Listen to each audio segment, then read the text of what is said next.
Okay, students, welcome to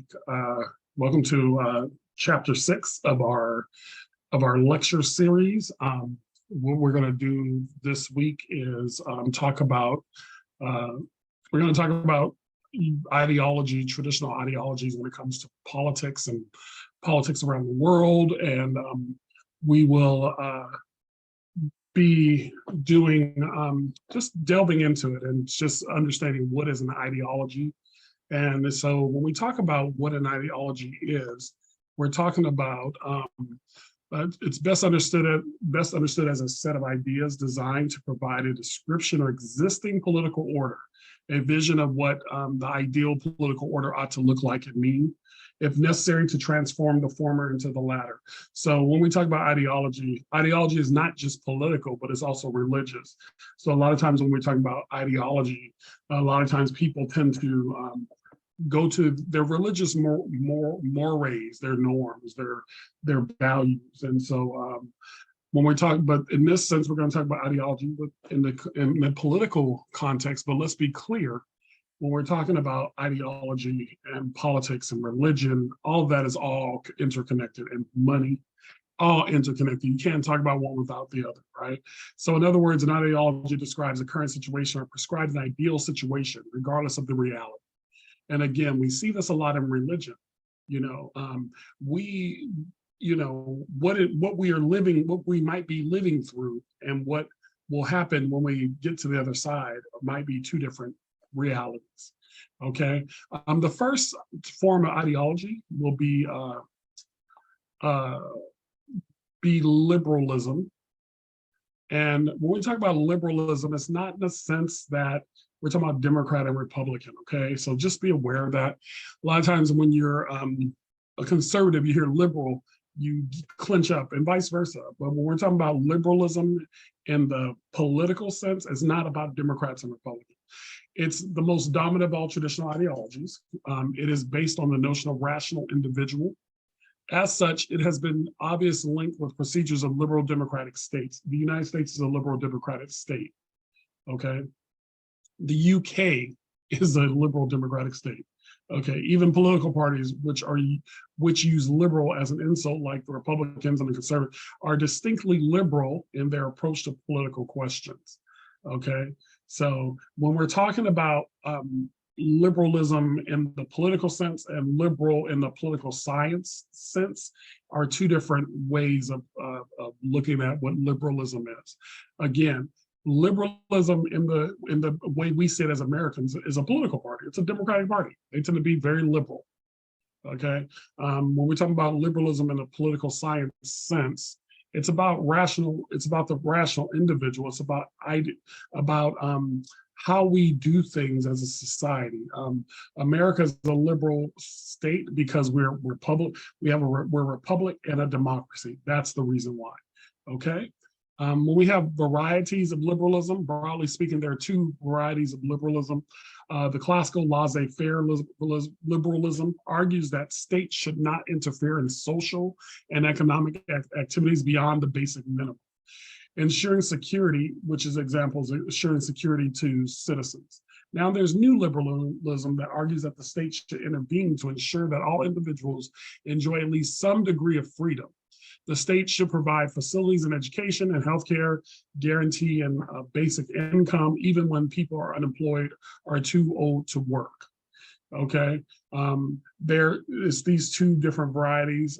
I'm not going to go too deep into it, but just understand the laissez-faire argues that the state should not interfere in social and economic activities beyond the basic minimum.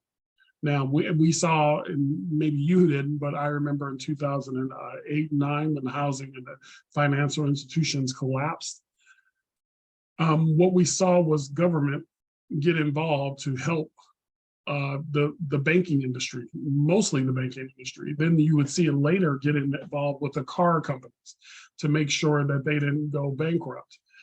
There was a reason why government got involved with the banking industry and the car industry, two different reasons. Banking, the reason why the federal government got involved in banking was because we're on the verge of a Great Depression. And so making sure the banking industry was protected and making sure they had funds flowing through was advantageous to everybody involved. With the car companies, it was different. It was because Detroit, which that's when usually when you talk about car companies, you say Detroit because that was the home of the car companies, was on the General Motors and Chrysler were on the verge of bankruptcy. If they would have went under, the whole state of Michigan would have went under. If the state of Michigan would have went under, it would have reverberated all through the Midwest because everything's interconnected. Everything. So Detroit would have felt it, then it would have affected Chicago, and it would have. And understand, Chicago is the hub, the financial hub of the Midwest. Just like Los Angeles is the financial hub of the West Coast and New York of the entire world and the East Coast. Be aware of that. It's very just so sometimes when people say, "Oh, just let them all fail," you don't understand the impact it has on your life directly. And so this is why government politicians tend to see things from a micro viewpoint, not from a macro viewpoint, not from a micro viewpoint. When we talk, now we're going to segue into socialism. Like liberalism can be associated with the Industrial Revolution. While liberals welcome industrial capitalism to varying degrees, socialism regarded its effect as dehumanizing. Liberals think individuals are naturally competitive. Socialists believe that human fulfillment can only be achieved by working together, cooperatively. Socialists have been divided in their assessment of how harmonious society can be achieved. And let's be clear, some of the happiest nations in the world have some level of socialism in their society. May it be Finland or Denmark or Norway. There's some level of but we have a bit of socialism in our society. It's called Social Security. It's called Medicare. I'm sorry, it's called Medicare. Medi-Cal is too. The VA system is a socialist system. So we have these elements in the American system. No country is all one thing. Let's be clear on that. No country, even China, is communist, one party state. But when it comes to their economy, they're kind of like they have kind of like a capitalist system. So it's a hodgepodge of everything. While socialists have been divided on their assessment. And so when we talk about socialism, we're going to talk about some disputes between socialists, because you're going to always have competing ideas, even within groups, right? So when we talk about disputes between socialists, Bernstein argued that socialist society can be achieved by peaceful democratic means. So just by elections and by arguing, this is what we can do for you. Free college, healthcare for all. That's what he believed. Others like Karl Marx have argued that the dominant class will never relinquish power without a violent revolutionary struggle. Okay, some socialists argue that the system of state ownership of the means of production should replace capitalism. So, and as we know, that doesn't work when government controls everything. We saw it. We saw it from the fall of the Nazis and the rise of communism in Eastern Europe and most of Asia. You know, from the 40s all the way to the 80s, almost 90s, you saw communist regimes, these systems where the state controlled means of production, and we saw them all fall like a domino effect. You know, it was all a facade. And so once the Soviet Union collapsed, you saw a domino effect go across Europe, and not just across Europe, even some Asian countries.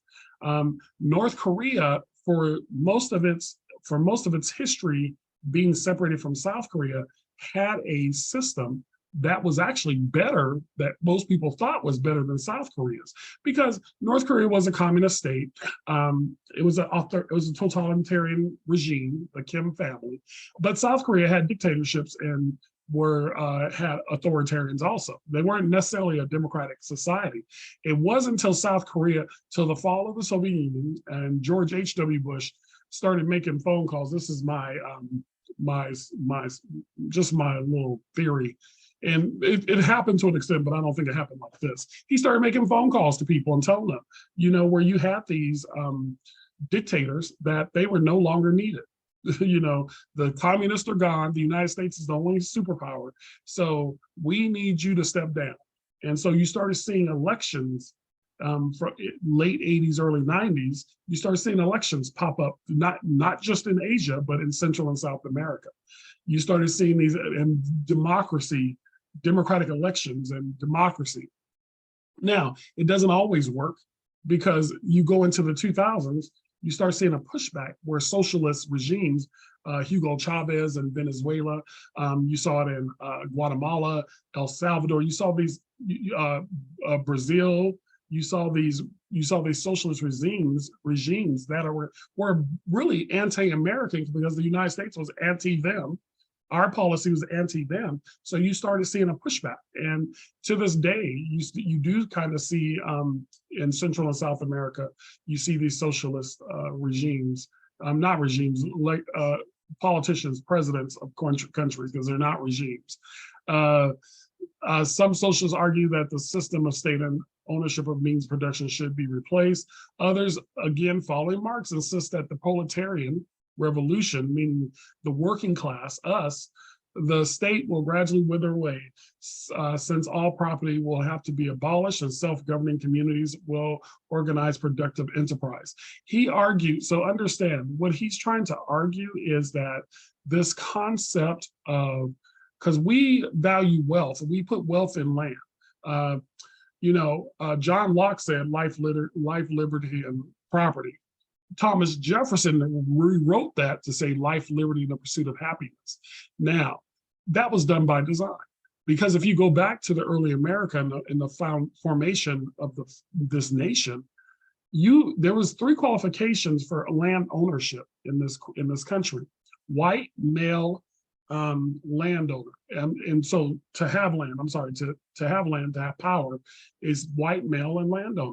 So if you were any of those things, if you had to be able to vote and to matter in this society in early America, then you had to meet those qualifications. Look, let's be clear.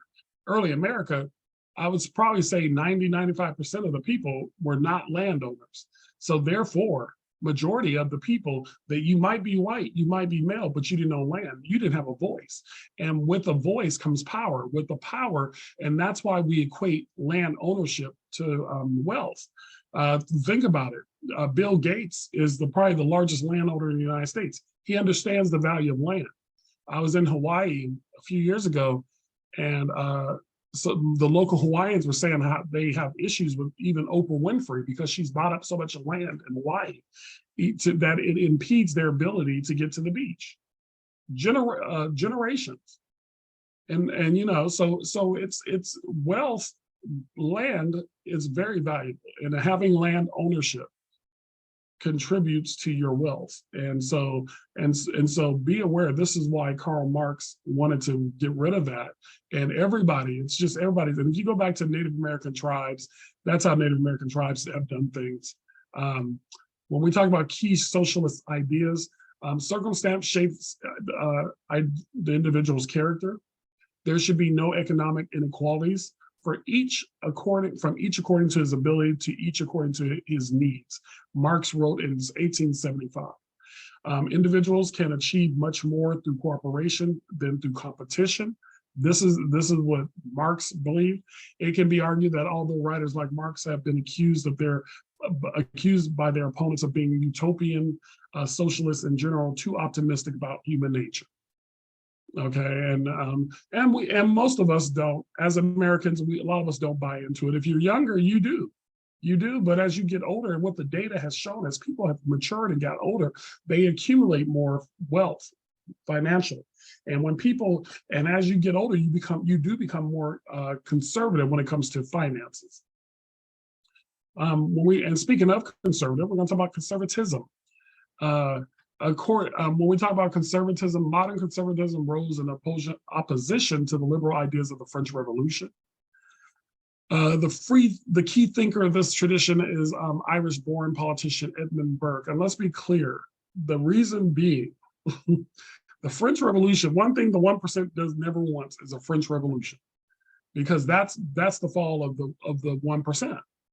And so you have this pushback from those, and usually, and it's done by those with the means to push this idea that that liberal ideas don't work. Okay, and Burke argued that the tried and tested was always preferred to radical change. Stick to the course, stay the course. Traditional values, the traditional ideas. This has always worked for us. He criticized liberal emphasis on an individual rationality, taking a far less optimistic view on human nature.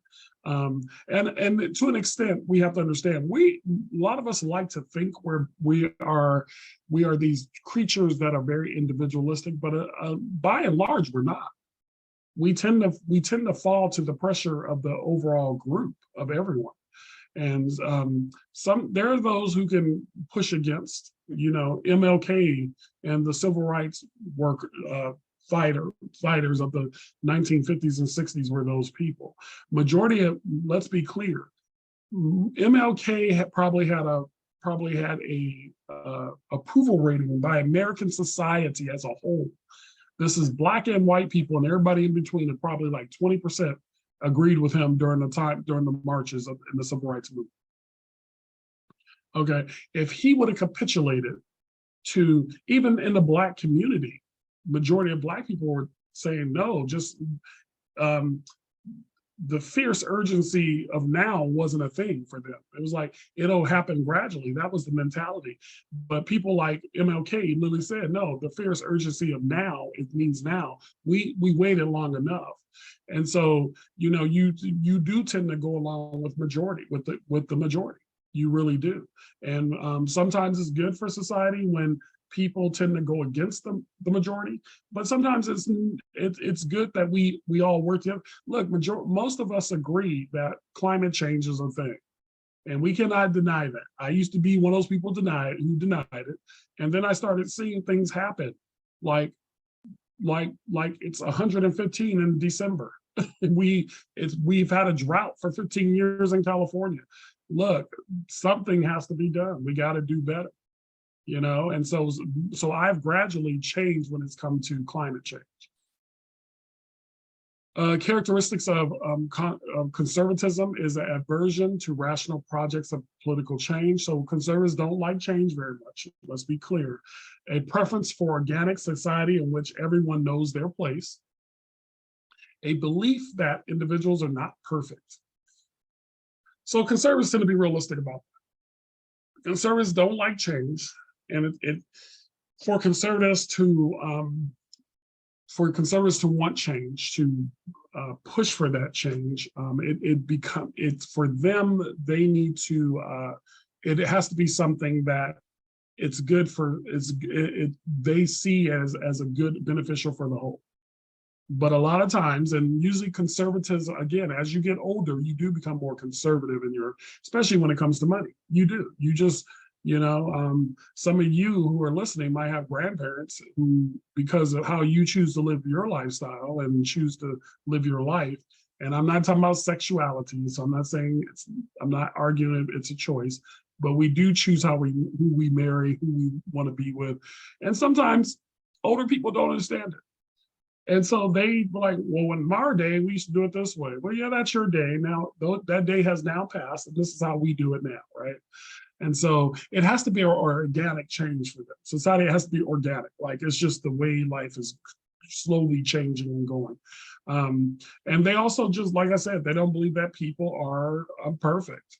And that might be rooted in religion too, because we're not perfect if you believe in a God in any of especially the main three religions in the United States, the Abrahamic religions, Judaism, Christianity, and Islam. No one's perfect. You're not perfect. Okay. Modern nationalism, when we talk about it was something that emerged in the 19th century when people began asserting the right to organize their societies. And nationalism really was about nationhood. It's about, it slowly started changing over, where it started bringing in factors such as race, culture, and linguistics. But it was really, the idea was on nationhood. You know, we're from the United States. We're proud to be from the United States. And we say American, but you know, the United States is not the only country in America. So we have to say we're citizens of the United States. As citizens, we're proud of our country. We're proud. That's nationalism. We're the best nationalism. Then there's other factors that tend to creep in, like racism or homophobia or misogyny. These things will tend to creep in because you're not like me, because you don't look like me, Professor Callahan. I thus don't like you because I don't think you're smarter than me, whatever. You know, the scientific studies have shown that because you're Black, your brain is smaller, which, you know, that's not true. But I do find those things to be funny. The conflicts between Russia and Ukraine last year in 2022 was an issue of nationalism. It's a contested version of nationalism. Putin says that Ukraine is part of the greater Russian Empire. And understand, Putin is not trying to take Russia back to the era of the Soviet Union, not at all. Putin wants to take Russia back to the times of the czars, and he wants to be the king. He wants to be the emperor of the Russian Empire. He doesn't want to go back to being the Soviet Union. No, he wants to be a czar. He wants to be king. You know, Ukrainians hold that they have their own identity, and it's very distinct from that of Russia because they're Slavic people, Ukrainians and Russians. They're Slavic, so they're cousins, but doesn't mean that I'm part of Russia. I'm not Russian, I'm Ukrainian. You know, it's the same thing when we talk about Hispanics. Yes, you could be Hispanic, but every Hispanic's not Mexican or Puerto Rican, but Mexicans and Puerto Ricans are Hispanic. Okay, Russians and Ukrainians are Slavs, but not all Slavs are Russian. So just be aware of that. So I don't care where you get your information from, Fox News, because that's where it comes from, where they were trying to justify Russia's invasion of Ukraine. There's no justification. Especially if you believe in a democracy, our form of democracy, the Republican democratic form of democracy, where people have a right to self-determination and people should have a right to vote. Variants of nationalism. The main variant of our civic nationalism, again, I'm proud of my country, I'm proud of my state, I'm proud of my nation state, regardless of our origins. We're all, you know, we take in, give me your sick, give me your poor, give me your huddled masses. We take them all in, they become American. So therefore they're nationalistic. Now when we get to ethnic nationalism, this is where white supremacy comes in, which refers to shared inheritance based on culture, race, religion, language, and religion, etc. When a lot of times when we're talking about ethnic nationalism, and I'm sorry, let me go back. Ethnic nationalism is this idea that we are all Americans. Now, civic nationalism is very much more inclusive. Ethnic nationalism is exclusive. Ethnic nationalism, because I'm not of Caucasian European descent, especially visually. Now I've done my 23andMe, and I'm look, I'm like 15% British and like 10% Scottish and like 3% Irish and 4% Welsh. So a lot of my ancestors, and I can trace my ancestry back to the South. The Callahan side of my family is from North Carolina. We were on a plantation. And that's on my dad's side, my dad's dad's side. My mother's side, they're from Texas. And then my mother's father's side, he's from Mississippi, Louisiana. So three of my side of my grandparents' side, three of the sides come from the South, and they come from southern states that had slaves, and Africans were enslaved people in the South. And so therefore, so that's why I have such a high level of European blood in my system, because, you know, the slave master did rape the slave, the enslaved African. And that's just the reality of the world we live in. And so, and having these conversations, especially in an academic setting, is very, very important. Pretending like that didn't happen is just, it makes no sense to me. And yeah, it's just part of life. It's called history. And we learn about history not to repeat history. We learn about history to make sure that ethnic nationalism doesn't become a thing in our country again. This is why we learn about it. It's not about making little white kids feel uncomfortable. That's not what learning history is about. I teach on this quite often, and I usually ask my white students, now, does anybody feel bad after I taught you about, how Black people, how enslaved Africans who were on plantations were raped? Do you feel bad about that? Well, of course you're gonna feel bad. You're gonna feel bad because you're like, wow, we can't believe we treated people like this. But you shouldn't feel bad like you did it. There's no guilt or shame that should be put on you. Anyway, I'm sorry about my little rant, but I needed to do that because right now there's a lot of people trying to stop the flow of education and history.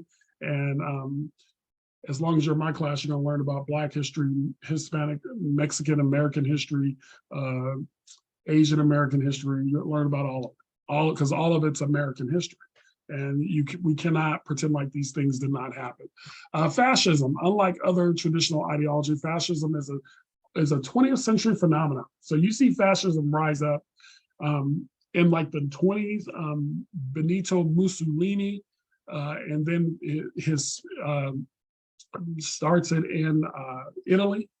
And then a few years after Mussolini, then you have Adolf Hitler, who is like a student of Mussolini's in a sense, and because he takes on that form of fascism in Nazi Germany.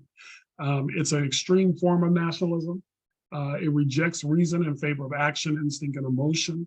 It rejects cooperation in favor of external struggle.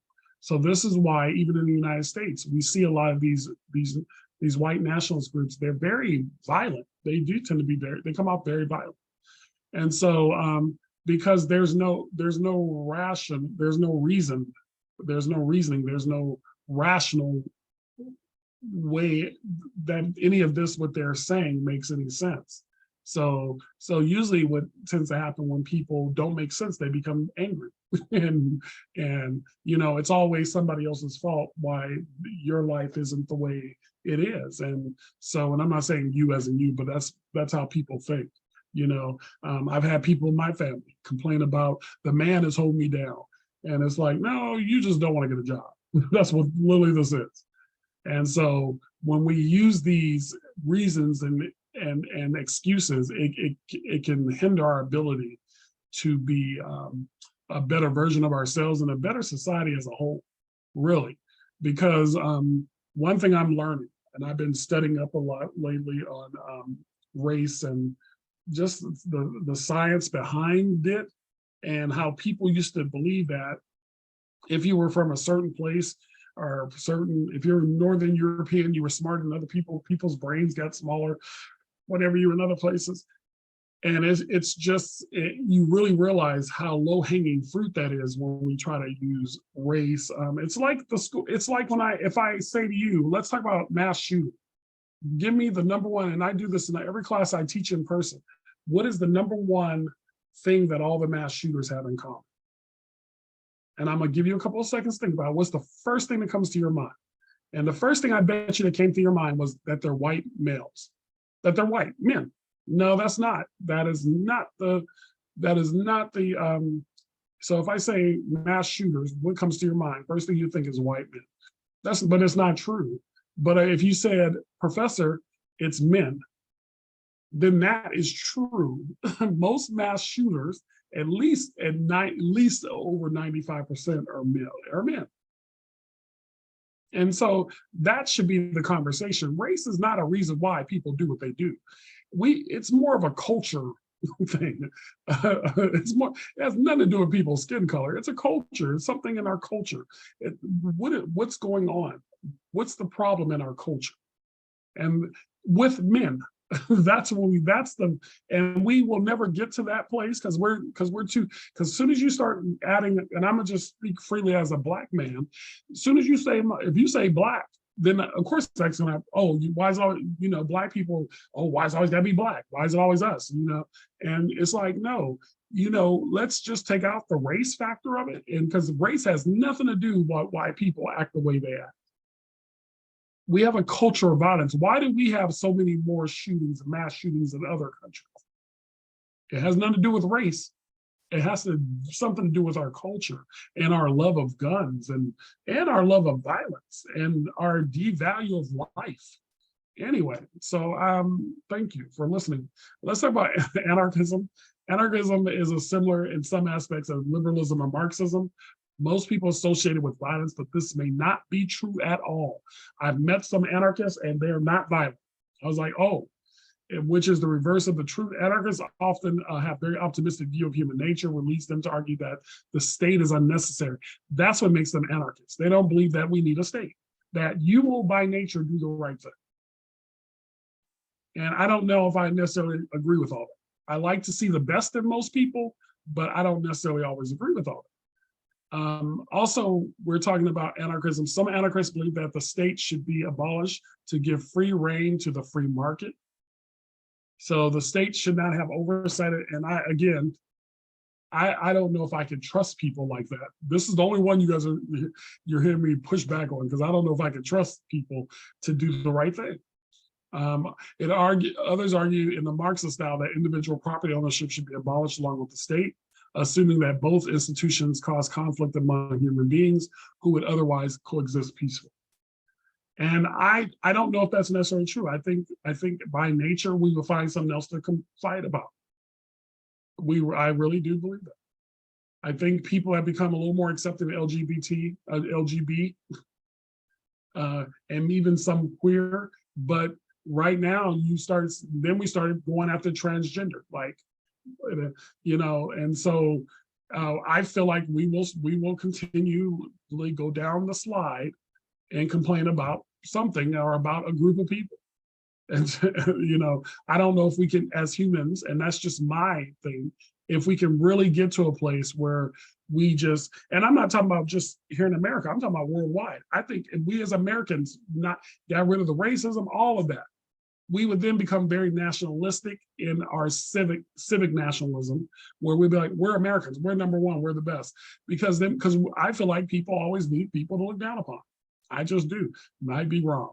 Anyway, that's the lecture for this week. I want to thank you. You have yourselves a great week, and take care. Bye-bye. Thank you guys very much.